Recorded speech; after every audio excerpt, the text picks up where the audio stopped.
Bibliomanía Audiolibros te presenta El hombre del labio retorcido, escrito por Sir Arthur Conan Doyle.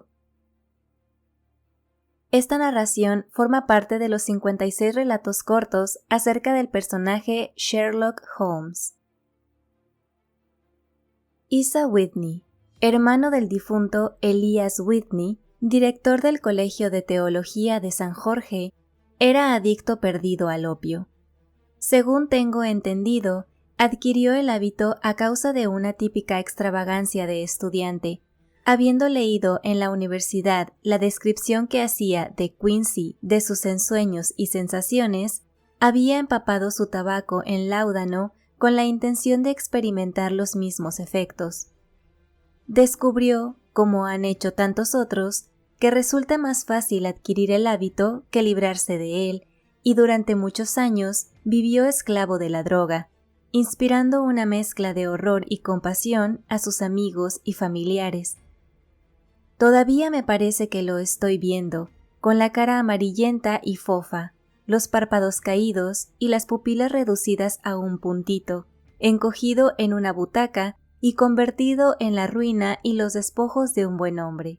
Una noche de junio de 1889 sonó el timbre de mi puerta, aproximadamente a la hora en que uno da el primer bostezo y echa una mirada al reloj.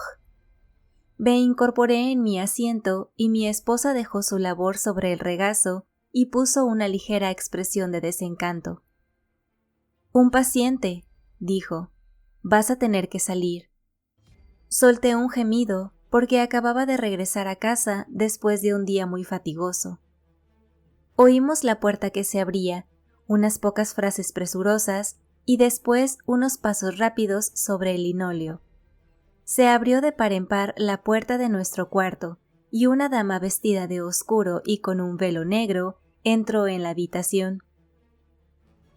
«Perdonen ustedes que venga tan tarde», empezó a decir, y en ese mismo momento, perdiendo de repente el dominio de sí misma, se abalanzó corriendo sobre mi esposa, le echó los brazos al cuello y rompió a llorar sobre su hombro. «Ay, tengo un problema tan grande», sollozó. «Necesito tanto que alguien me ayude». «Pero si es Kate Whitney», dijo mi esposa, alzándole el velo. «¡Qué susto me has dado, Kate! Cuando entraste no tenía ni idea de quién eras». «No sabía qué hacer, así que me vine derecho a verte». Siempre pasaba lo mismo. La gente que tenía dificultades acudía a mi mujer como los pájaros a la luz de un faro. «Has sido muy amable viniendo. Ahora, tómate un poco de vino con agua, siéntate cómodamente y cuéntanoslo todo. ¿O prefieres que mande a James a la cama?» «Oh, no. Necesito también el consejo y la ayuda del doctor. Se trata de Isa. No ha venido a casa en 2 días. Estoy tan preocupada por él». No era la primera vez que nos hablaba del problema de su marido. A mí, como doctor, a mi esposa como vieja amiga y compañera del colegio. La consolamos y reconfortamos lo mejor que pudimos. ¿Sabía dónde podía estar su marido? ¿Era posible que pudiéramos hacerle volver con ella? Por lo visto, sí que era posible. Sabía de muy buena fuente que últimamente, cuando le daba el ataque, solía acudir a un fumadero de opio situado en el extremo oriental de la City. Hasta entonces, sus orgías no habían pasado de un día, y siempre había vuelto a casa, quebrantado y tembloroso, al caer la noche. Pero esta vez el maleficio llevaba durándole 48 horas, y sin duda allí seguía tumbado, entre la escoria de los muelles, aspirando el veneno o durmiendo bajo sus efectos. Su mujer estaba segura de que se le podía encontrar en el Lingote de Oro, en Upper Swandam Lane. ¿Pero qué podía hacer ella? ¿Cómo iba ella, una mujer joven y tímida, a meterse en semejante sitio y sacar a su marido de entre los rufianes que le rodeaban? Así estaban las cosas, y desde luego no había más que un modo de resolverlas. ¿No podía yo acompañarla hasta allí? Sin embargo, pensándolo bien, ¿Para qué había de venir ella? Yo era el consejero médico de Isa Whitney y como tal tenía cierta influencia sobre él. Podía apañármelas mejor si iba solo. Le di mi palabra de que antes de 2 horas se lo enviaría a casa en un coche si de verdad se encontraba en la dirección que me había dado. Y así, al cabo de 10 minutos, había abandonado mi butaca y mi acogedor cuarto de estar y viajaba a toda velocidad en un coche de alquiler rumbo al este, con lo que entonces me parecía una extraña misión, aunque solo el futuro me iba a demostrar lo extraña que era en realidad. Sin embargo, no encontré grandes dificultades en la primera etapa de mi aventura. Upper Swandam Lane es una callejuela miserable, oculta detrás de los altos muelles que se extienden en la orilla norte del río, al este del puente de Londres. Entre una tienda de ropa usada y un establecimiento de Ginebra, encontré el antro que iba buscando, al que se llegaba por una empinada escalera que descendía hasta un agujero negro como la boca de una caverna. Ordené al cochero que aguardara y bajé los escalones, desgastados en el centro por el paso incesante de pies de borrachos. A la luz vacilante de una lámpara de aceite colocada encima de la puerta, encontré el picaporte y penetré en una habitación larga y de techo bajo, con la atmósfera espesa y cargada del humo pardo del opio, y equipada con una serie de literas de madera, como el castillo de proa de un barco de emigrantes. A través de la penumbra se podían distinguir a duras penas numerosos cuerpos, tumbados en posturas extrañas y fantásticas, con los hombros encorvados, las rodillas dobladas, las cabezas echadas hacia atrás y el mentón apuntando hacia arriba. De vez en cuando, un ojo oscuro y sin brillo se fijaba en el recién llegado. Entre las sombras negras brillaban circulitos de luz, encendiéndose y apagándose según que el veneno ardiera o se apagara en las cazoletas de las pipas metálicas. La mayoría permanecía tendida en silencio, pero algunos murmuraban para sí mismos, y otros conversaban con voz extraña, apagada y monótona.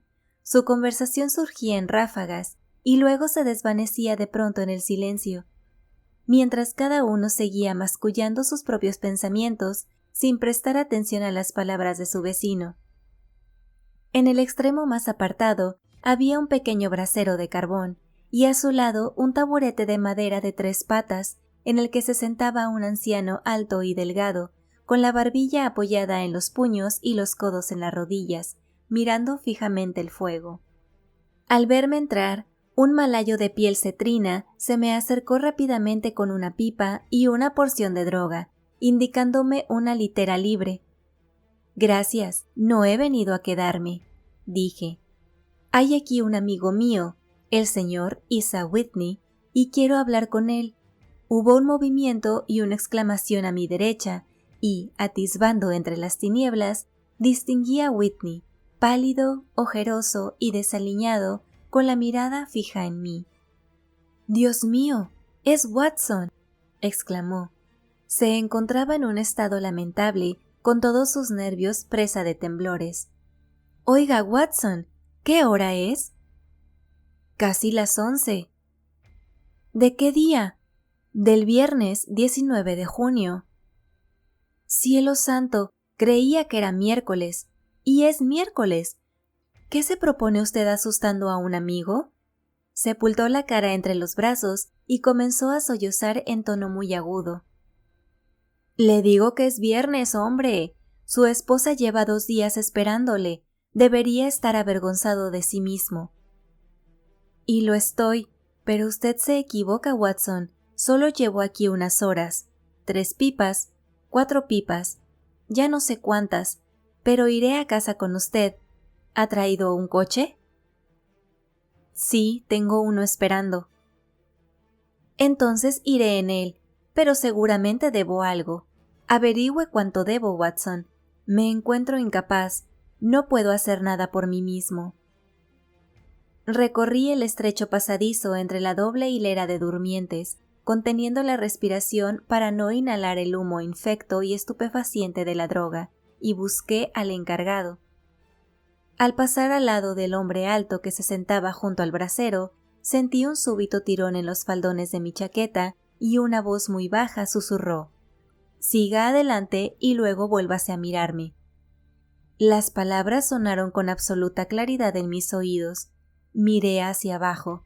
Solo podía haberlas pronunciado el anciano que tenía a mi lado, y sin embargo continuaba sentado tan absorto como antes, muy flaco, muy arrugado, encorvado por la edad, con una pipa de opio caída entre sus rodillas, como si sus dedos la hubieran dejado caer de puro relajamiento. Avancé 2 pasos y me volví a mirar. Necesité todo el dominio de mí mismo para no soltar un grito de asombro. El anciano se había vuelto de modo que nadie pudiera verlo más que yo. Su figura se había agrandado, sus arrugas habían desaparecido, los ojos apagados habían recuperado su fuego, y allí, sentado junto al brasero y sonriendo ante mi sorpresa, estaba ni más ni menos que Sherlock Holmes.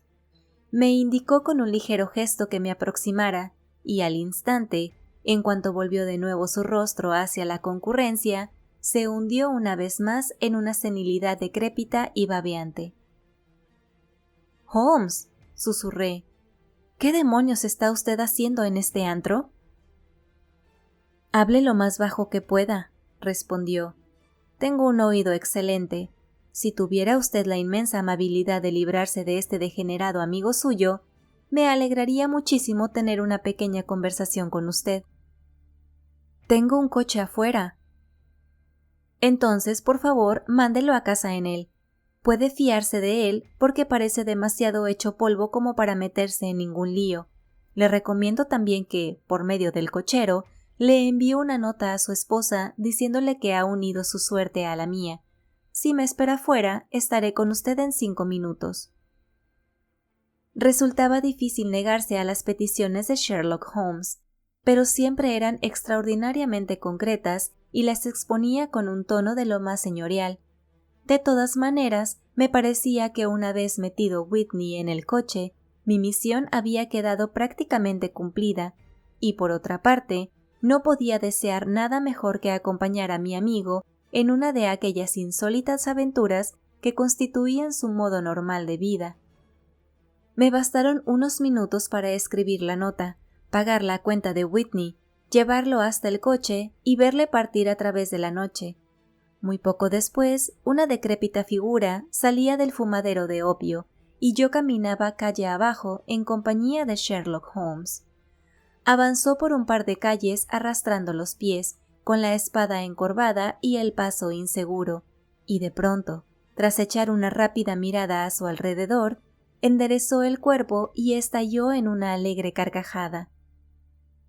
«Supongo, Watson», dijo, «que está usted pensando que he añadido el fumar opio a las inyecciones de cocaína y además pequeñas debilidades sobre las que usted ha tenido la bondad de emitir su opinión facultativa».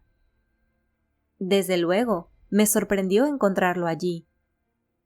No más de lo que me sorprendió a mí verle a usted. Yo vine en busca de un amigo. Y yo en busca de un enemigo. ¿Un enemigo? Sí, uno de mis enemigos naturales, o si se me permite decirlo, de mis presas naturales. En pocas palabras, Watson, estoy metido en una interesantísima investigación y tenía la esperanza de descubrir alguna pista entre las divagaciones incoherentes de estos adictos, como me ha sucedido otras veces. Si me hubiera reconocido en aquel antro, mi vida no habría valido ni la tarifa de 1 hora, porque ya lo he utilizado antes para mis propios fines, y el bandido del dueño, un antiguo marinero de las Indias Orientales, ha jurado vengarse de mí.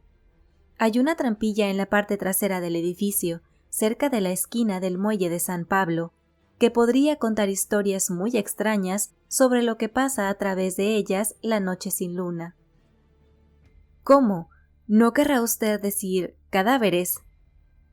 Sí, Watson, cadáveres. Seríamos ricos si nos dieran 1000 libras por cada pobre diablo que ha encontrado la muerte en ese antro. Es la trampa mortal más perversa de toda la ribera del río, y me temo que Neville St. Clair ha entrado en ella para no volver a salir. Pero nuestro coche debería estar aquí. Se metió los 2 dedos índices en la boca y lanzó un penetrante silbido, una señal que fue respondida por un silbido similar a lo lejos, seguido inmediatamente por el traqueteo de unas ruedas y las pisadas de cascos de caballos.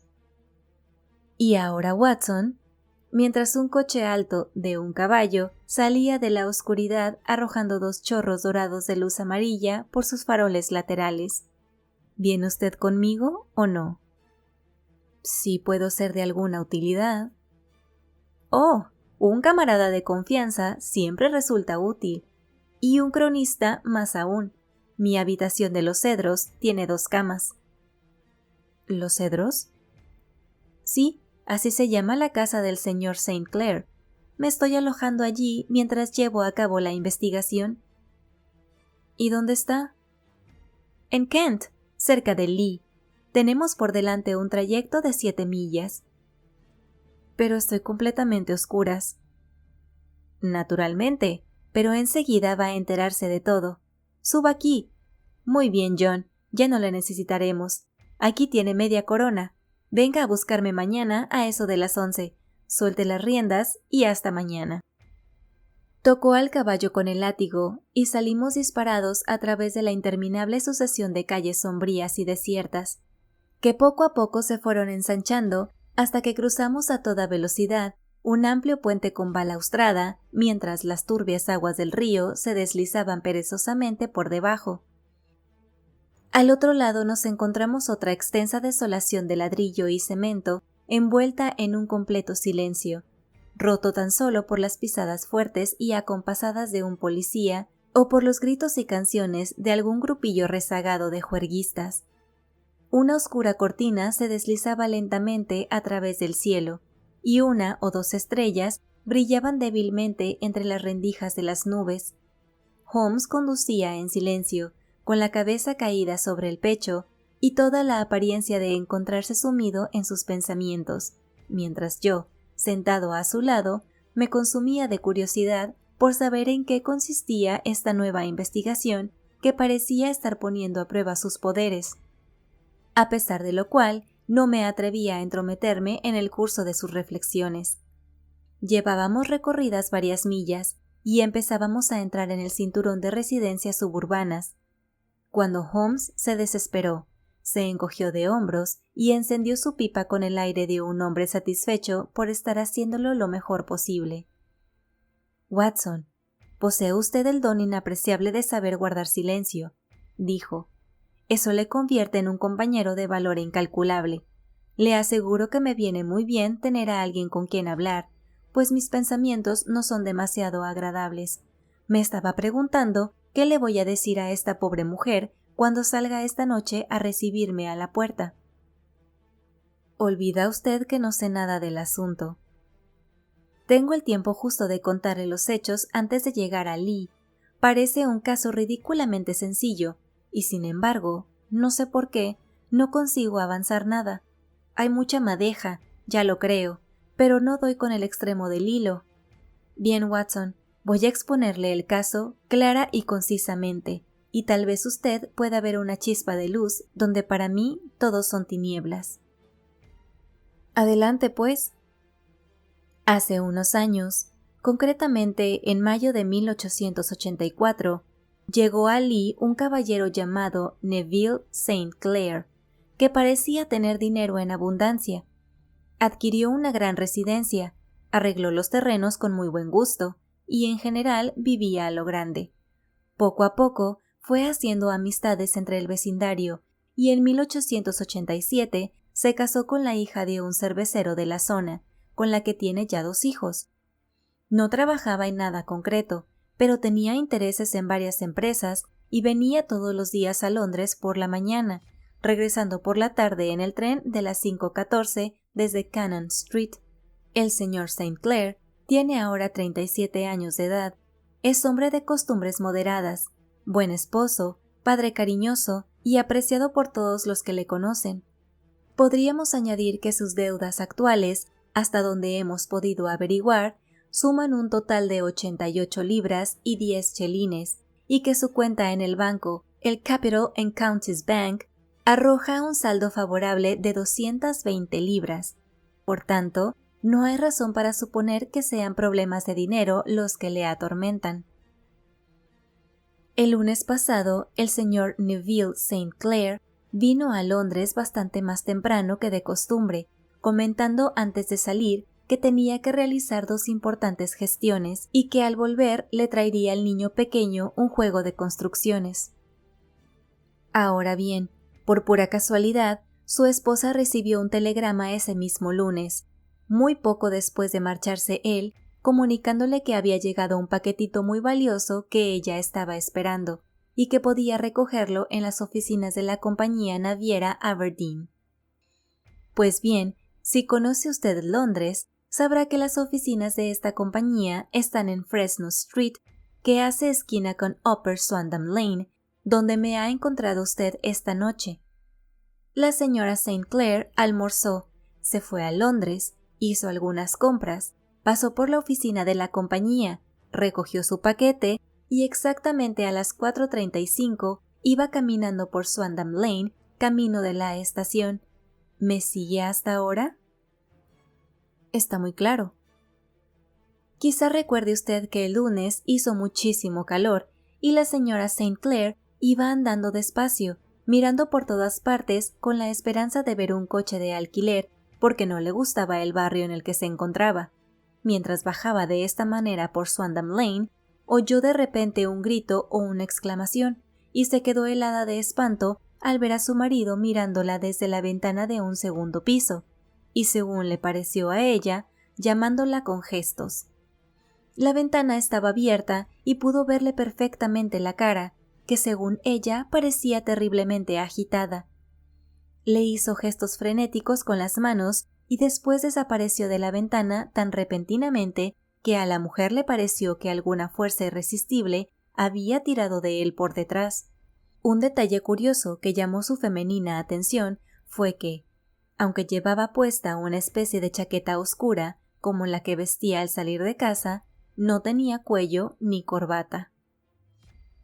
Convencida de que algo malo le sucedía, bajó corriendo los escalones, pues la casa no era otra que el fumadero de opio en el que usted me ha encontrado, y tras atravesar a toda velocidad la sala delantera, intentó subir por las escaleras que llevan al primer piso.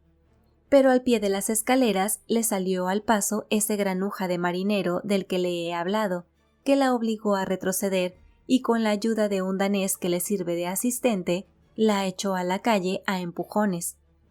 Presa de los temores y dudas más enloquecedores, corrió calle abajo y por una rara y afortunada casualidad se encontró en Fresno Street con varios policías y un inspector que se dirigían a sus puestos de servicio.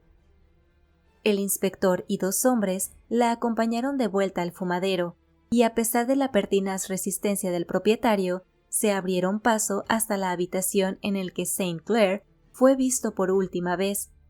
No había ni rastro de él. De hecho, no encontraron a nadie en todo el piso, con excepción de un inválido decrépito de aspecto repugnante. Tanto él como el propietario juraron insistentemente que en toda la tarde no había entrado nadie en aquella habitación.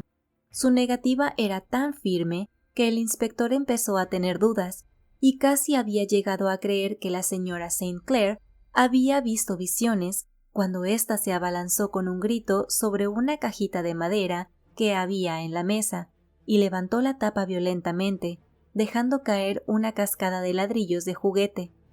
Era el regalo que él había prometido llevarle a su hijo. Este descubrimiento y la evidente confusión que demostró el inválido convencieron al inspector de que se trataba de un asunto grave. Se registraron minuciosamente las habitaciones y todos los resultados parecían indicar un crimen abominable. La habitación delantera estaba amueblada con sencillez como sala de estar y comunicaba con un pequeño dormitorio que da a la parte posterior de uno de los muelles.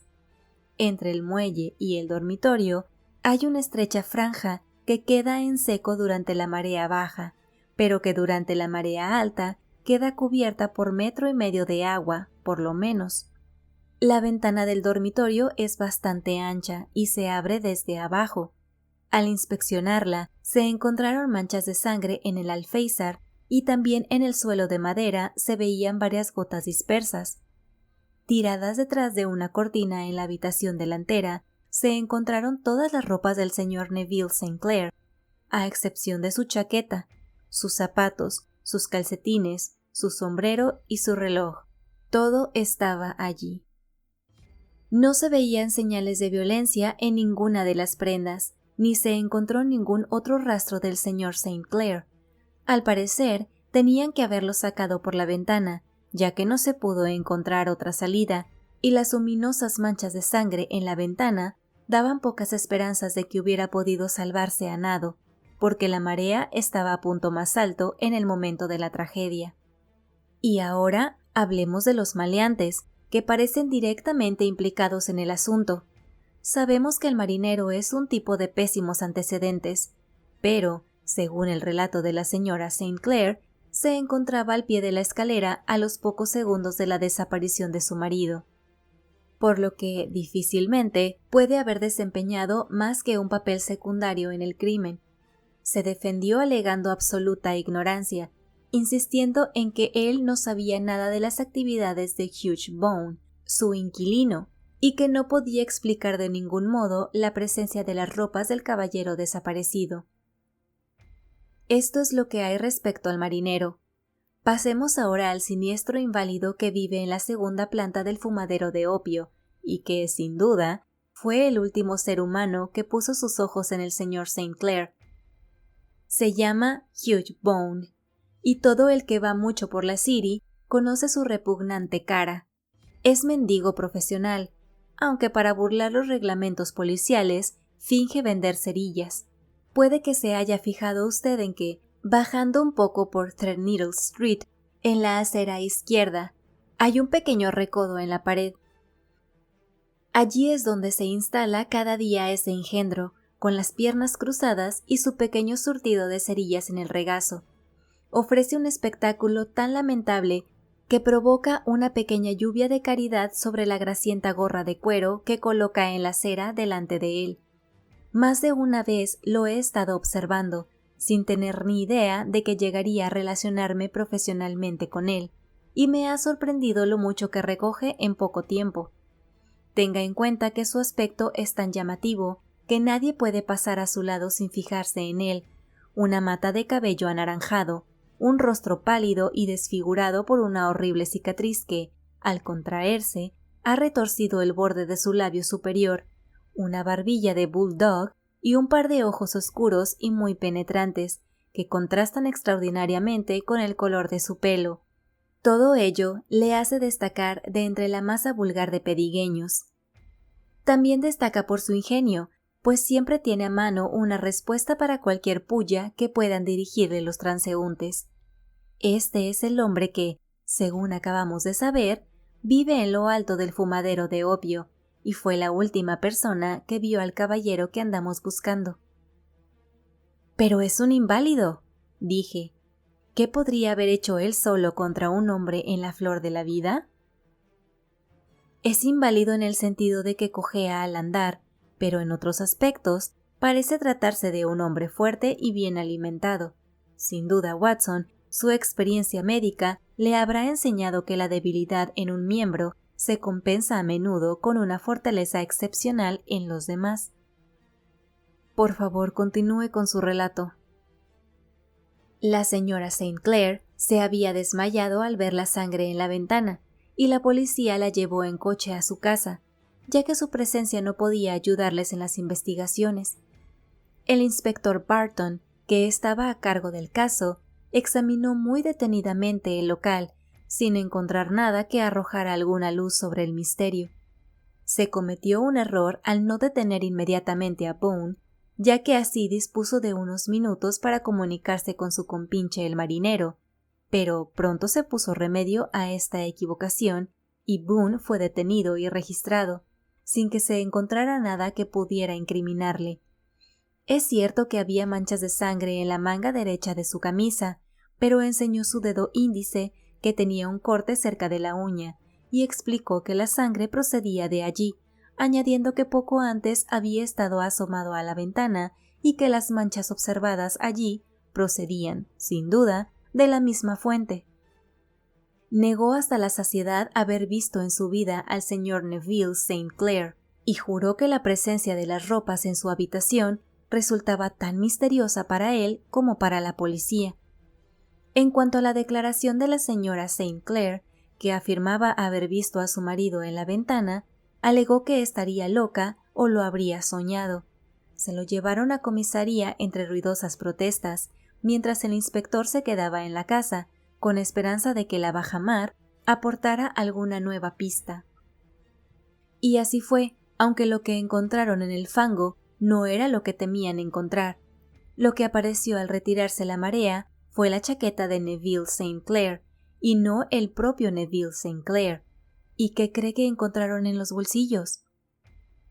No tengo ni idea. No creo que pueda adivinarlo. Todos los bolsillos estaban repletos de peniques y medios peniques. En total, 421 peniques y 270 medios peniques. No es de extrañar que la marea no se la llevara. Pero un cuerpo humano es algo muy diferente.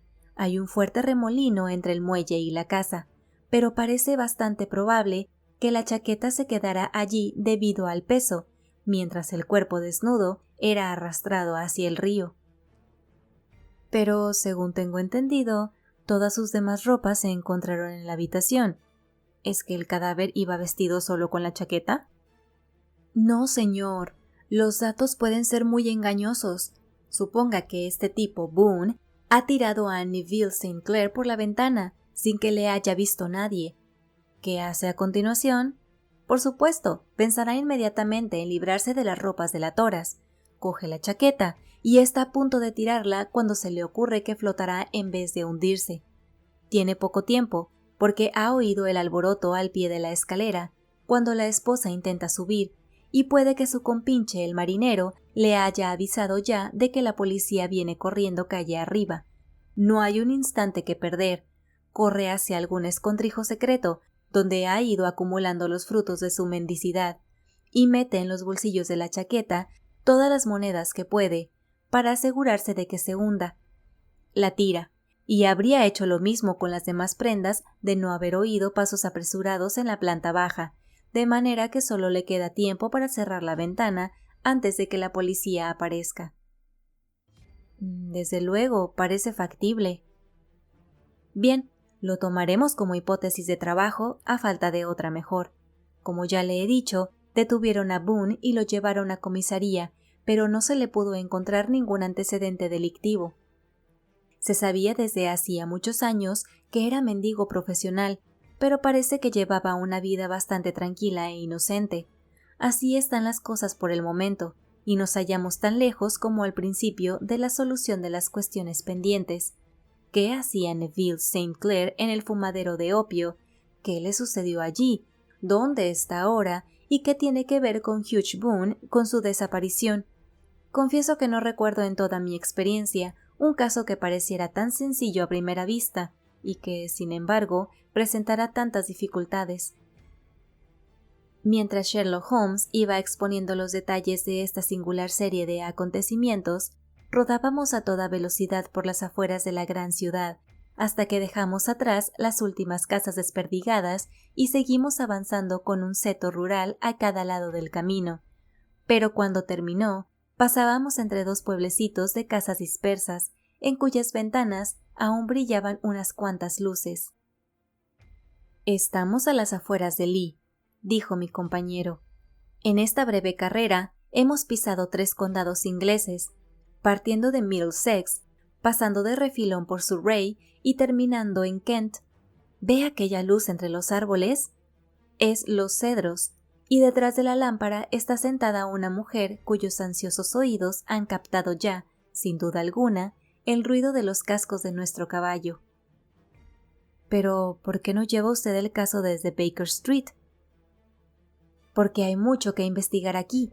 La señora St. Clair ha tenido la amabilidad de poner 2 habitaciones a mi disposición, y puede usted tener la seguridad de que dará la bienvenida a mi amigo y compañero. Me espanta tener que verla, Watson, sin traer noticias de su marido. En fin, aquí estamos. Nos habíamos detenido frente a una gran mansión con terreno propio. Un mozo de cuadras había corrido a hacerse cargo del caballo, y tras descender del coche, seguía a Holmes por el estrecho y ondulante sendero de grava que llevaba a la casa.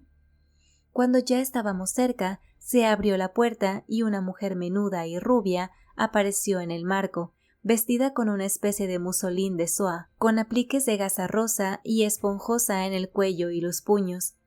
Permaneció inmóvil, con su silueta recortada contra la luz, una mano apoyada en la puerta, la otra a medio alzar en un gesto de ansiedad, el cuerpo ligeramente inclinado, adelantando la cabeza y la cara, con ojos impacientes y labios entreabiertos. Era la estampa viviente misma de la incertidumbre. ¿Y bien?, gimió. ¿Qué hay? Y entonces, viendo que éramos dos, soltó un grito de esperanza que se transformó en un gemido al ver que mi compañero meneaba la cabeza y se encogía de hombros. ¿No hay buenas noticias? No hay ninguna noticia. ¿Tampoco malas? Tampoco. Demos gracias a Dios por eso. Pero entren, estará usted cansado después de tan larga jornada. Le presento a mi amigo el Dr. Watson. Su ayuda ha resultado fundamental en varios de mis casos, y por una afortunada casualidad he podido traérmelo e incorporarlo a esta investigación. Encantada de conocerlo, dijo ella, estrechándome calurosamente la mano. Estoy segura que sabrá disculpar las deficiencias que encuentre, teniendo en cuenta la desgracia tan repentina que nos ha ocurrido. Querida señora, dije, soy un viejo soldado, y aunque no lo fuera, me doy perfecta cuenta de que huelgan las disculpas. Me sentiré muy satisfecho si puedo resultar de alguna ayuda para usted o para mi compañero aquí presente. Y ahora, señor Sherlock Holmes, dijo la señora mientras entrábamos en un comedor bien iluminado, en cuya mesa estaba servida una comida fría. Me gustaría hacerle un par de preguntas francas, y le ruego que las respuestas sean igualmente francas. Desde luego, señora. No se preocupe por mis sentimientos. No soy histérica ni propensa a los desmayos. Simplemente quiero conocer su auténtica opinión. ¿Sobre qué punto? En el fondo de su corazón, ¿cree usted que Neville está vivo? Sherlock Holmes pareció incómodo ante la pregunta. Francamente, repitió ella, de pie sobre la alfombra y mirándolo fijamente desde lo alto, mientras Holmes se retrepaba en un sillón de mimbre. Pues, francamente, señora, no. ¿Cree usted que ha muerto? Sí. ¿Asesinado? No puedo asegurarlo. Es posible. ¿Y qué día murió? El lunes. Entonces, señor Holmes, ¿tendría usted la bondad de explicar cómo es posible que haya recibido hoy esta carta suya? Sherlock Holmes se levantó de un salto, como si hubiera recibido una descarga eléctrica. ¿Qué? Rugió. Sí, hoy mismo, dijo ella, sonriendo y sosteniendo en alto una hojita de papel. ¿Puedo verla? Desde luego. Se la arrebató impulsivamente y, extendiendo la carta sobre la mesa, acercó una lámpara y la examinó con detenimiento. Yo me había levantado de mi silla y miraba por encima de su hombro. El sobre era muy ordinario y traía matasellos de Gravesend y fecha de aquel mismo día, o más bien del día anterior, pues ya era mucho más de medianoche. «¡Qué mal escrito!», murmuró Holmes. «No creo que esta sea la letra de su marido, señora». «No, pero la de la carta sí que lo es». Observo, además, que la persona que escribió el sobre tuvo que ir a preguntar la dirección. ¿Cómo puede saber eso? El nombre, como ve, está en tinta perfectamente negra, que se ha secado sola. El resto es de un color grisáceo, que demuestra que se ha utilizado papel secante. Si lo hubiera escrito todo seguido y lo hubieran secado con secante, no habría ninguna letra tan negra. Esta persona ha escrito el nombre y luego ha hecho una pausa antes de escribir la dirección, lo cual solo puede significar que no le resultaba familiar. Por supuesto, se trata tan solo de un detalle trivial, pero no hay nada tan importante como los detalles triviales.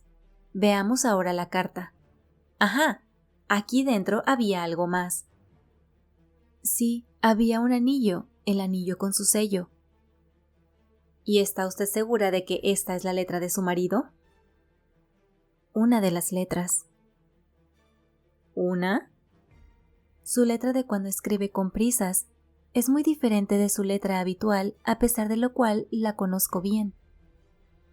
Querida, no te asustes, todo saldrá bien. Se ha cometido un terrible error que quizá tarde algún tiempo en rectificar.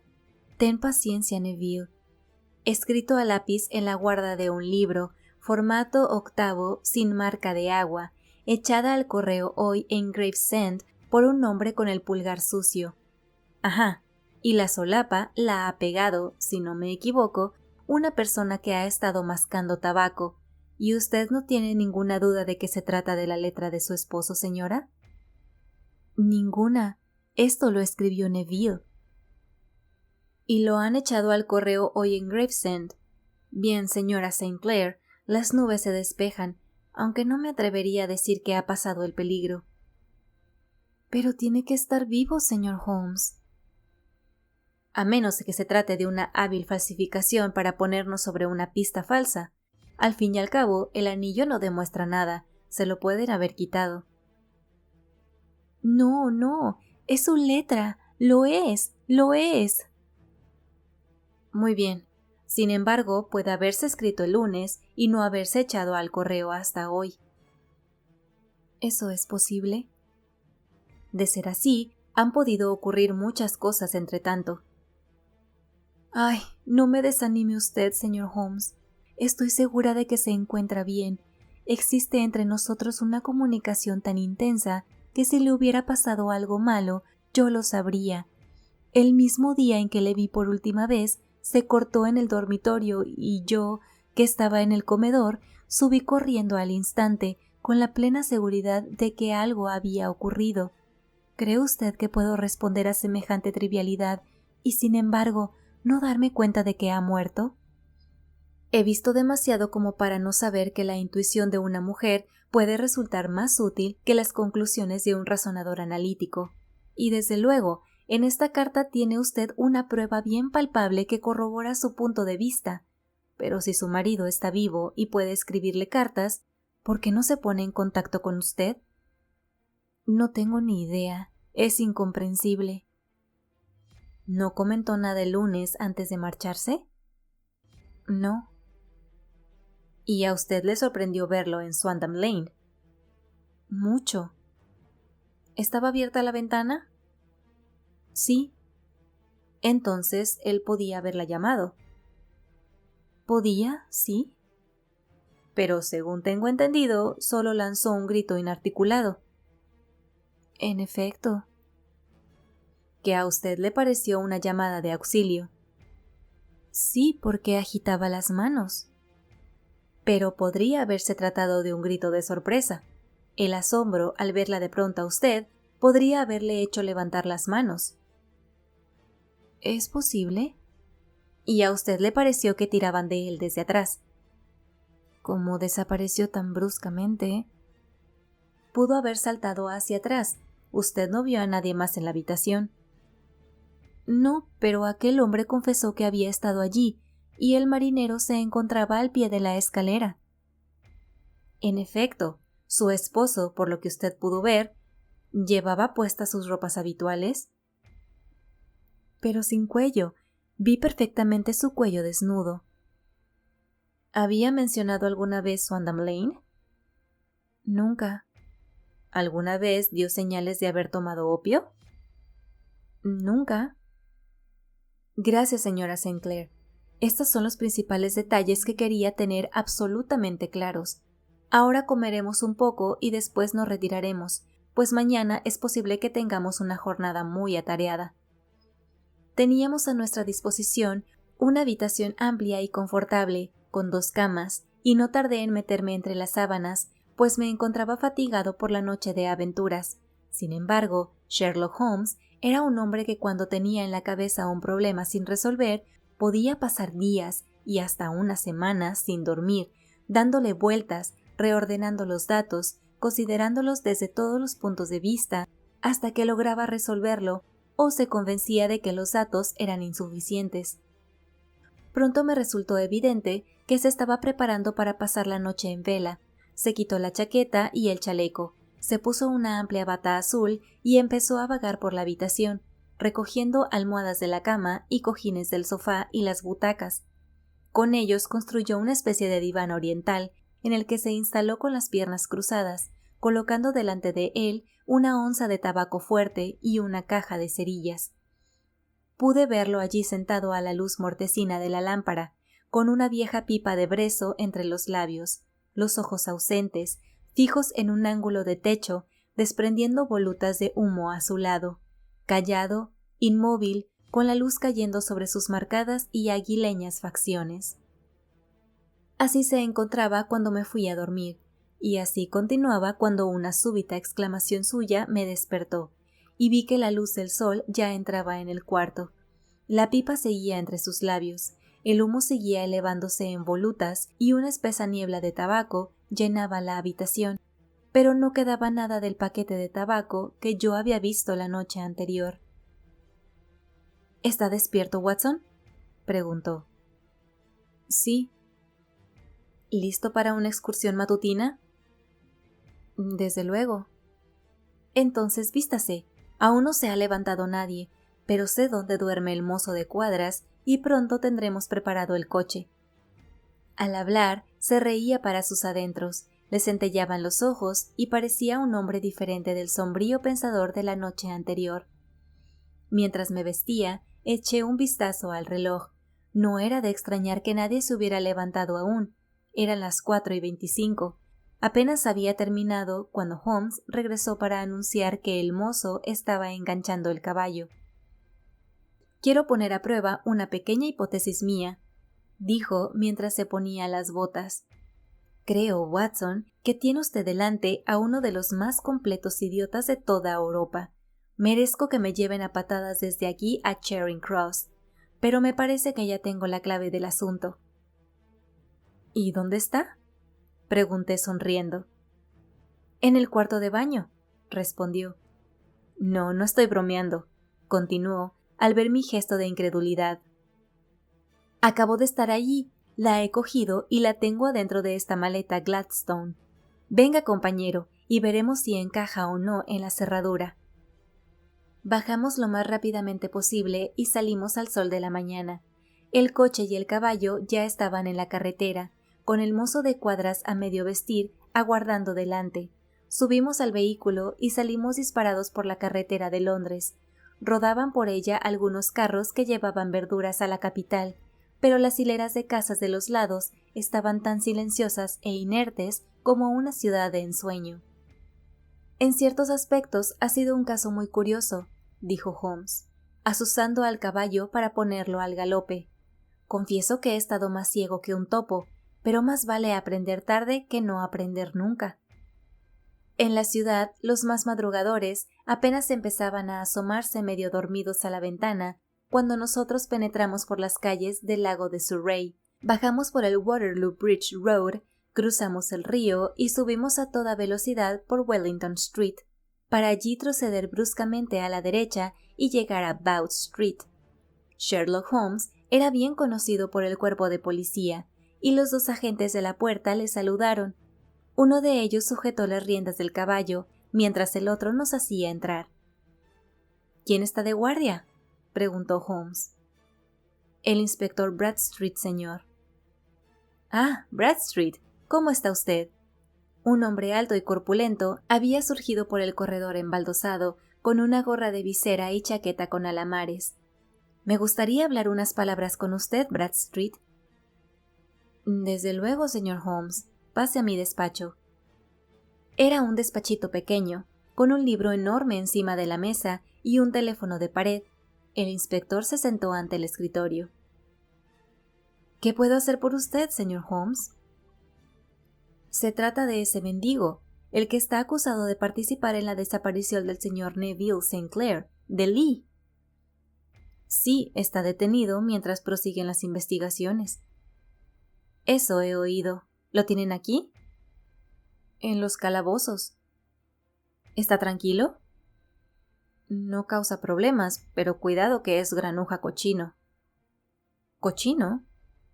Sí, lo más que hemos conseguido es que se lave las manos, pero la cara la tiene tan negra como un fogonero. En fin, en cuanto se decida su caso, tendrá que bañarse periódicamente en la cárcel, y si usted lo viera, creo que estaría de acuerdo conmigo en que lo necesita. Me gustaría muchísimo verlo. ¿De veras? Pues eso es fácil, venga por aquí. Puede dejar la maleta. No, prefiero llevarla. Como quiera. Venga por aquí, por favor. Nos guió por un pasillo, abrió una puerta con barrotes, bajó una escalera de caracol y nos introdujo en una galería encalada con una hilera de puertas a cada lado. La tercera de la derecha es suya, dijo el inspector. Aquí está. Abrió sin hacer ruido un ventanuco en la parte superior de la puerta y miró al interior. Está dormido, dijo. Podrán verle perfectamente. Los dos aplicamos nuestros ojos a la rejilla. El detenido estaba tumbado con el rostro vuelto hacia nosotros, sumido en un profundo sueño, respirando lenta y ruidosamente. Era un hombre de estatura mediana, vestido toscamente como correspondía a su oficio, con una camisa de colores que asomaba por los rotos de su andrajosa chaqueta. Tal como el inspector había dicho, estaba sucísimo, pero la porquería que cubría su rostro no lograba ocultar su repulsiva fealdad. El ancho costurón de una vieja cicatriz le recorría la cara desde el ojo a la barbilla, y al contraerse había tirado del labio superior, dejando al descubierto 3 dientes en una perpetua mueca. Unas greñas de cabello rojo muy vivo le caían sobre los ojos y la frente. Una preciosidad, ¿no les parece?, dijo el inspector. Desde luego, necesita un lavado, contestó Holmes. Se me ocurrió que podría necesitarlo y me tomé la libertad de traer el instrumental necesario. Mientras hablaba, abrió la maleta Gladstone y ante mi asombro sacó de ella una enorme esponja de baño. «Ajá, es usted un tipo divertido», rió el inspector. «Ahora, si tiene usted la inmensa bondad de abrir con mucho cuidado esta puerta, no tardaremos en hacerle adoptar un aspecto mucho más respetable». «Caramba, ¿por qué no?», dijo el inspector. «Es un descrédito para los calabozos de Bow Street, ¿no les parece?». Introdujo la llave en la cerradura y todos entramos sin hacer ruido en la celda. El durmiente se dio media vuelta y volvió a hundirse en un profundo sueño. Holmes se inclinó hacia el jarro de agua, mojó su esponja y la frotó con fuerza 2 veces sobre el rostro del preso. «Permíteme que les presente», exclamó, «al señor Neville St. Clair de Lee, condado de Kent». Jamás en mi vida he presenciado un espectáculo semejante. El rostro del hombre se desprendió bajo la esponja como la corteza de un árbol. Desapareció su repugnante color parduzco, desapareció también la horrible cicatriz que lo cruzaba, y lo mismo el labio retorcido que formaba aquella mueca repulsiva. Los desgreñados pelos rojos se desprendieron de un tirón, y ante nosotros quedó, sentado en el camastro, un hombre pálido, de expresión triste y aspecto refinado, pelo negro y piel suave, frotándose los ojos y mirando a su alrededor con asombro soñoliento. De pronto, dándose cuenta de que le habían descubierto, lanzó un alarido y se dejó caer, hundiendo el rostro en la almohada. «Por todos los santos», exclamó el inspector. «Pero si es el desaparecido, lo reconozco por las fotografías». El preso se volvió con el aire indiferente de quien se abandona en manos del desierto. «De acuerdo», dijo. «Y ahora, por favor, ¿de qué se me acusa?» «De la desaparición del señor Neville St. Oh, vamos, no se le puede acusar de eso, a menos que lo presente como un intento de suicidio», dijo el inspector, sonriendo. «Caramba, llevo 27 años en el cuerpo, pero esto se lleva la palma». Sí soy yo, Neville Sinclair. Resulta evidente que no se ha cometido ningún delito. Mi detención aquí es ilegal.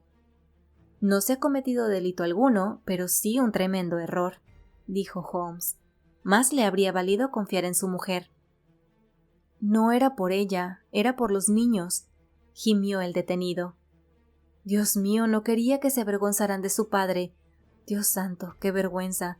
¿Qué voy a hacer ahora? Sherlock Holmes se sentó junto a él en la litera y le dio unas palmaditas en el hombro. Si deja usted que los tribunales esclarezcan el caso, dijo, es evidente que no podrá evitar la publicidad.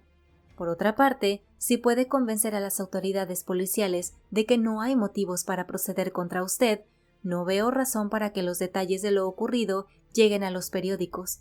Estoy seguro de que el inspector Bradstreet tomará nota de todo lo que quiera usted declarar para ponerlo en conocimiento de las autoridades competentes.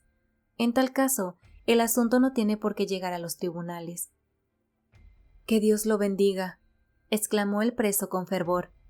Habría soportado la cárcel e incluso la ejecución antes que permitir que mi miserable secreto cayera como un baldón sobre mis hijos.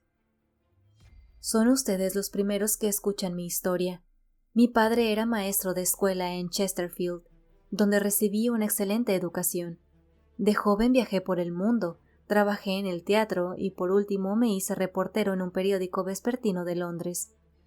Un día el director quería que se hiciera una serie de artículos sobre la mendicidad en la capital, y yo me ofrecí voluntario para hacerlo. Este fue el punto de partida de mis aventuras. La única manera de obtener datos para mis artículos era practicando como mendigo aficionado. Naturalmente, cuando trabajé como actor, había aprendido todos los trucos del maquillaje, y tenía fama en los camerinos por mi habilidad en la materia. Así que decidí sacar partido de mis conocimientos. Me pinté la cara y para ofrecer un aspecto lo más penoso posible, me hice una buena cicatriz y me retorcí un lado del labio con ayuda de una tira de esparadrapo color carne. Y después, con una peluca roja y vestido adecuadamente, ocupé mi puesto en la zona más concurrida de la City, aparentando vender cerillas, pero en realidad pidiendo. Desempeñé mi papel durante 7 horas, y cuando volví a casa por la noche descubrí, con gran sorpresa, que había recogido nada menos que 26 chelines y 4 peniques. Escribí mis artículos y no volví a pensar en el asunto hasta que, algún tiempo después, avalé una letra de un amigo y de pronto me encontré con una orden de pago por valor de 25 libras. Me volví loco intentando reunir el dinero y de repente se me ocurrió una idea. Solicité al acreedor una prórroga de 15 días, pedí vacaciones a mis jefes y me dediqué a pedir limosna en la City, disfrazado. En 10 días había reunido el dinero y pagado la deuda. Pues bien, se imaginarán lo difícil que me resultó someterme de nuevo a un trabajo fatigoso por 2 libras a la semana, sabiendo que podía ganar esa cantidad en un día, con solo pintarme la cara, dejar la gorra en el suelo y esperar sentado. Hubo una larga lucha entre mi orgullo y el dinero, pero al final ganó el dinero. Dejé el periodismo y me fui a sentar, un día tras otro, en el mismo rincón del principio, inspirando lástima con mi espantosa cara y llenándome los bolsillos de monedas. Solo un hombre conocía mi secreto, el propietario de un tugurio de Swandam Lane, donde tenía alquilada una habitación. De allí salía cada mañana como un mendigo mugriento, y por la tarde me transformaba en un caballero elegante vestido a la última. Este individuo, un antiguo marinero, recibía una magnífica paga por sus habitaciones, y yo sabía que mi secreto estaba seguro en sus manos. Muy pronto me encontré con que estaba ahorrando sumas considerables de dinero. No pretendo decir que cualquier mendigo que ande por las calles de Londres pueda ganar 700 libras al año, que es menos de lo que yo ganaba por término medio, pero yo contaba con importantes ventajas en mi habilidad para la caracterización y también en mi facilidad para las réplicas ingeniosas, que fui perfeccionando con la práctica hasta convertirme en un personaje bastante conocido en la City. Todos los días caía sobre mí una lluvia de peniques, con alguna que otra moneda de plata intercalada, y muy mal se me tenía que dar para no sacar por lo menos 2 libras. A medida que me iba haciendo rico, me fui volviendo más ambicioso. Adquirí una casa en el campo y me casé, sin que nadie llegara a sospechar a qué me dedicaba en realidad. Mi querida esposa sabía que tenía algún negocio en la City, poco se imaginaba en qué consistía. El lunes pasado había terminado mi jornada y me estaba vistiendo en mi habitación, encima del fumadero de opio, cuando me asomé a la ventana y vi con gran sorpresa y consternación a mi esposa, parada en mitad de la calle, con los ojos clavados en mí. Solté un grito de sorpresa, levanté los brazos para taparme la cara y corrí en busca de mi confidente, el marinero, instándole a que no permitiese a nadie subir a donde yo estaba. Oí la voz de mi mujer en la planta baja, pero sabía que no la dejarían subir. Rápidamente me quité mis ropas, me puse las de mendigo y me apliqué el maquillaje y la peluca. Ni siquiera los ojos de una esposa podrían penetrar un disfraz tan perfecto. Pero entonces se me ocurrió que podría registrar la habitación y las ropas me delatarían. Abrí la ventana con tal violencia que se me volvió a abrir un corte que me había hecho por la mañana en mi casa. Cogí la chaqueta con todas las monedas que acababa de transferir de la bolsa de cuero en la que guardaba mis ganancias. La tiré por la ventana y desapareció en las aguas del Támesis. Habría hecho lo mismo con las demás prendas, pero en aquel momento llegaron los policías, corriendo por la escalera, y a los pocos minutos descubrí, debo confesar que con gran alivio por mi parte, que en lugar de identificarme como el señor Neville St. Clair, se me detenía por su asesinato. Creo que no queda nada por explicar. Estaba decidido a mantener mi disfraz todo el tiempo que me fuera posible, y de ahí mi insistencia en no lavarme la cara. Sabiendo que mi esposa estaría terriblemente preocupada, me quité el anillo y se lo pasé al marinero en un momento en que ningún policía me miraba, junto con una notita apresurada, diciéndole que no debía temer nada. «¿La nota llegó a sus manos hasta ayer?», dijo Holmes. «Santo Dios, qué semana debe de haber pasado». «La policía ha estado vigilando a ese marinero», dijo el inspector Bradstreet, «y no me extraña que le haya resultado difícil echar la carta sin que la vieran. Probablemente se la entregaría a algún marinero cliente de su casa, que no se acordó del encargo en varios días». «Así debió ser, no me cabe duda», dijo Holmes, asintiendo. «¿Pero nunca le han detenido por pedir limosna?» «Muchas veces, pero ¿qué significaba para mí una multa?» «Sin embargo, esto tiene que terminar aquí», dijo Bradstreet. «Si quiere que la policía eche tierra al asunto, Hugh Bone debe dejar de existir». «Lo he jurado con el más solemne de los juramentos que puede hacer un hombre». «En tal caso, creo que es probable que el asunto no siga adelante, pero si volvemos a toparnos con usted, todo saldrá a relucir. Verdaderamente, señor Holmes, estamos en deuda con usted por haber esclarecido el caso. Me gustaría saber cómo obtiene esos resultados». «Este lo obtuve», dijo mi amigo, «sentándome sobre 5 almohadas y consumiendo 1 onza de tabaco. Creo, Watson, que si nos ponemos en marcha hacia Baker Street, llegaremos a tiempo para el desayuno». Fin. Si te ha gustado esta narración, suscríbete a este canal, regálanos un like y comenta. Hasta la próxima, lectores.